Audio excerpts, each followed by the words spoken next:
জামুগুৰিহাটৰ পদ্মপুৰ গাঁৱৰ মেধাৱী ছাত্ৰী জুমনি বৰাই কঢ়িয়াই আনিলে গৌৰৱ। উচ্চতৰ মাধ্যমিক শিক্ষান্ত পৰীক্ষাৰ ফলাফলত 94.8% লাভ। ছচিয়লজী বিষয়ত 100ৰ ভিতৰত 100 নম্বৰ পাবলৈ সক্ষম ছাত্ৰীগৰাকীয়ে। উৎফুল্লিত পৰিয়াল লগতে গাঁওবাসী ৰাইজ। জামুগুৰিহাটৰ ঢলাইবিলৰ পদ্মপুৰ গাঁও নিবাসী কবিতা বৰাৰ একমাত্ৰ কন্যা সন্তান জুমনি বৰাই সদ্যঘোষিত উচ্চতৰ মাধ্যমিক শিক্ষান্ত পৰীক্ষাত 94.8% নম্বৰ লাভেৰে কৃতিত্ব অৰ্জন কৰাৰ লগতে ছচিয়লজী বিষয়ত 100ৰ ভিতৰত 100 নম্বৰলৈ গাঁওবাসী লগতে অঞ্চলটোৰ প্ৰতি কঢ়িয়াই আনিলে গৌৰৱ। পিতৃহাৰা জুমনি বৰাৰ এনে বৃহৎ সফলতাৰ বাবে গাঁওবাসীৰ লগতে অঞ্চলবাসীৰ ৰাইজ উৎফুল্লিত হৈ পৰি অভিনন্দন ও আন্তৰিক শুভেচ্ছা জ্ঞাপন কৰাৰ লগতে উজ্জ্বল ভৱিষ্যত কামনা কৰিছে। উচ্চতৰ মাধ্যমিক শিক্ষান্ত পৰীক্ষাত বৃহৎ সফলতা অৰ্জন কৰা মেধাৱী ছাত্ৰী জুমনি বৰাই এজন প্ৰশাসনিক বিষয়া হৈ দেউতাকৰ সপোন বাস্তৱত ৰূপায়িত কৰিবলৈ আগন্তুক দিনত আৰু অধিক কষ্ট সহকাৰে অধ্যয়নত মনোনিৱেশ কৰিব বুলি জানিবলৈ দিয়ে।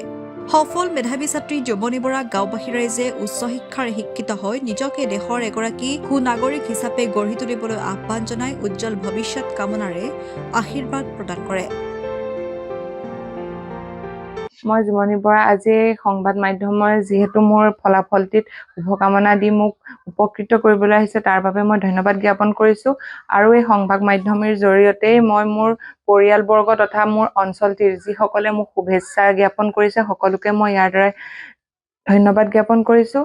আৰু প্ৰথম কথা মই মোৰ বিদ্যালয়লৈও ধন্যবাদ জ্ঞাপন কৰিছোঁ, যিহেতু দুবছৰ মোক এটা ভাল পৰিৱেশত ৰাখি যিদৰে মোক সহায় সহযোগিতা কৰি এটা ভাল ফলাফল পাবলৈ মোক আগবঢ়াই নিছিল তাৰ বাবে মই মোৰ শিক্ষাগুৰু শ্ৰদ্ধাৰ প্ৰধান শিক্ষক জয়ন্ত হাজৰিকা ছাৰ লগতে আমাৰ চেয়াৰমেন ছাৰ উদয়াদিত্য গোস্বামী ছাৰকো ইয়াৰ দ্বাৰাই ধন্যবাদ জ্ঞাপন কৰিছোঁ। লগতে মোৰ সমূহ শিক্ষক শিক্ষয়িত্ৰী বিষয় শিক্ষয়িত্ৰী সকলোকে মই ধন্যবাদ জ্ঞাপন কৰিছোঁ।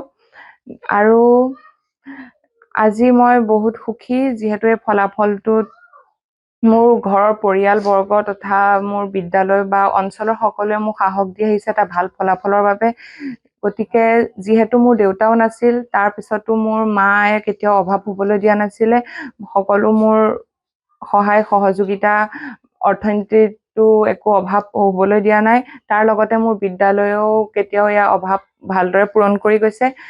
সেইবাবে মই আজি এটা ভাল ফলাফল পাবলৈ সক্ষম হৈছোঁ। পঢ়া শুনা কৰিবলৈ গ'লে দিনটো প্ৰায় 12 পৰা 16 ঘণ্টামান পঢ়িছিলোঁৱেই, কাৰণ যিহেতু এখন ৰেচিডেঞ্চিয়েল স্কুল, তাত ৰাতিপুৱা পুৱা 5টা বজাতে য়োগা আৰম্ভ হৈ যায় আৰু সন্ধিয়া সদায় 5 বজাত আমি নামঘৰলৈ যাবই লাগে।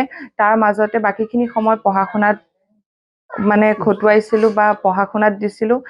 বাকী পৰিৱেশ তাত এটা অনুকূল পৰিৱেশ পঢ়া শুনাৰ বাবে আৰু আধ্যাত্মিক ভাৱৰো তাত আছে। গতিকে এইদৰে পঢ়া শুনা কৰিছিলোঁ আৰু শিক্ষক শিক্ষয়িত্ৰী 24 ঘণ্টাই লগত আছিলে। তাৰ বাবেও বেছি এটা সহায় হৈছিল, যিহেতু সকলো সময়তে পাইছিলোঁ, কিবা অসুবিধাটো সদায় আছিল লগত। মই জুমনি বৰমাক, মই তাইৰ ৰিজাল্টৰ কাৰণে মই বহুত সুখী, কিন্তু দুখো লাগে দেউতাকে সেইখিনি আনন্দ নাপালে যে, সেইকাৰণে আমাৰ বহুত দুখ লাগিছে। সেইকাৰণে আমি বহুত কান্দিছিলোঁ সেই মুহূৰ্তটোত। তাইৰ ভৱিষ্যত উজ্জ্বল হওক, তাই যি আশা কৰিছে সেইখিনি যাতে সফল হয়, তাৰ কাৰণে মোৰ শুভকামনা থাকিল আৰু সিমানেই। সৰুৰ পৰা পঢ়া শুনাত তাই ভাল ছোৱালী। তাই যুক্তিৰ কথা কয়, হেৰি হ'বলৈ নিদিয়ে, কিছুমান মিছা কথাত তাই জোৰ নকৰে আৰু হয়ভৰ নিদিয়ে। তেনেকুৱা ছোৱালী তাই স্পষ্টবাদী, সহজ সৰল আৰু তেনেকুৱা ছোৱালী। মৰমীয়ালো আৰু সকলোৰে লগত তাই মিলা প্ৰীতিৰে থাকিবও জানে।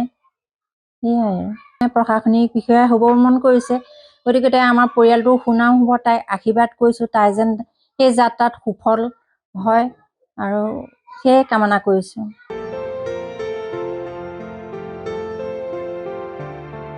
জামুগুৰিহাটৰ পৰা আনোৱাৰ আহমেদৰ ৰিপৰ্ট, এনিভিউ।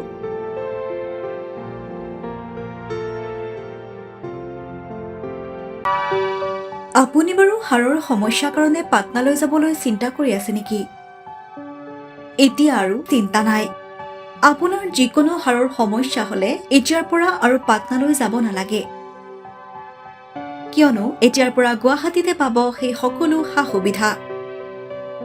গুৱাহাটীৰ আমিনগাঁৱত অৱস্থিত Patna orthopaedic and multi speciality হস্পিটেলত কম খৰচতে পাব সেই সকলো উন্নত মানদণ্ডৰ চিকিৎসা সেৱা য'ত অভিজ্ঞ চিকিৎসকৰ দ্বাৰা সম্পন্ন কৰা হয় বিভিন্ন ধৰণৰ হাড়ৰ অস্ত্ৰোপচাৰ। বৰ্তমানলৈকে ৩,০০০তকৈও অধিক ৰোগী সুস্থ হৈছে। हमारे हॉस्पिटल में ऑर्थोपेडिक्स से रिलेटेड हर तरह का इलाज जैसे कि joint replacement, trauma surgeries, spine surgeries, Ilizarov surgeries और की होल सर्जरी जिसको आर्थ्रोस्कोपी कहते हैं उसका इलाज संभव है। উন্নত মানদণ্ডৰ সা সুবিধা থকা হস্পিটেলখনত আছে ৩টাকৈ VIP ৰুম,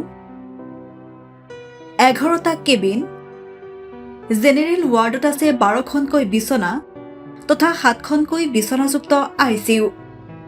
তাৰোপৰি এই হস্পিটেলখনৰ ভিতৰতে আছে ফাৰ্মাচীৰো সা সুবিধা।